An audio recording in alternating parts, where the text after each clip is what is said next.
Today we will talk about the development which took place after the adoption and implementation of Convention on Biological Diversity.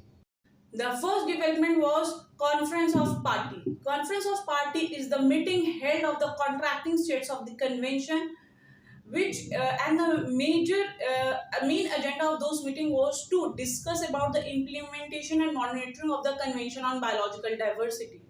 Initially, it was held annually, but in 1996, it was decided to conduct it after every 2 years.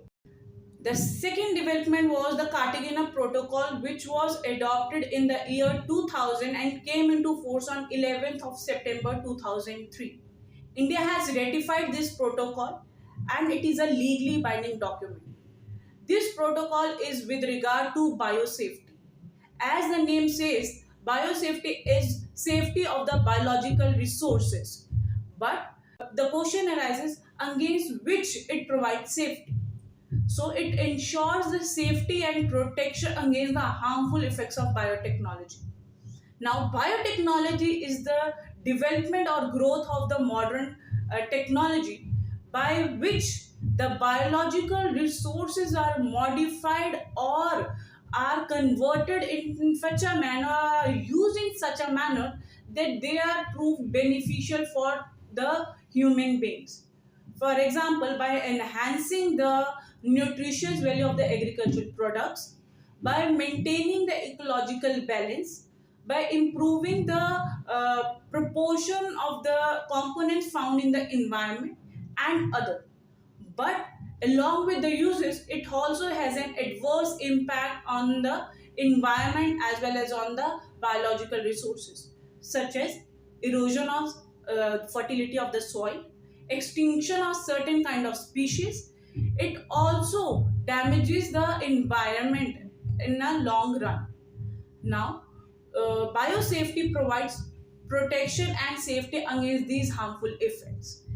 This protocol also ensures that the handling and transportation of the modified organism means those organisms, the genes of which are modified by use of technology. The transfer of those organisms as well as of biotechnology among the countries should be done safely without any damage to the environment as well as to the human beings. The third development is Nagoya Protocol, which was adopted in 2010 and came into force on 12th of October 2014. This protocol aims to provide fair and equitable sharing of the benefits arising out of the use of genetic resources, which is also a core objective of the Convention on Biological Diversity. Now, this protocol provides that the term benefit includes both monetary as well as non-monetary benefits. Secondly, it provides that the benefit should be shared with indigenous people, local communities, and the countries which provide access to those genetic resources. Thirdly, the protocol provides that the countries are obligated to lay down the conditions under which access to genetic resources can be provided. They are also bound to lay down the procedure to get the consent for access to genetic resources and others. India has ratified this protocol and it is also a legally binding document. Development was to 15th Conference of Party, which took place in Montreal, Canada in 2022. In that conference, the coming Montreal Global Biodiversity Framework was adopted, which aims to halt and reverse the biodiversity loss by 2030.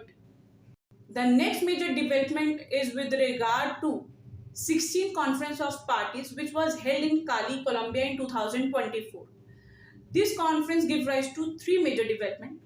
First is Kali Fund, which is going to be used by the countries for the sharing of benefit arising out of the sharing of digital sequence information on genetic resources. Secondly, it strengthens the role of indigenous people and local community in conservation and sustainable use of biodiversity. Third, it talks about the implementation and monitoring of coming Montreal Global Biodiversity Framework, which was adopted in 15th Conference of Parties. I hope these developments are clear to you, and if there is any doubt, please comment.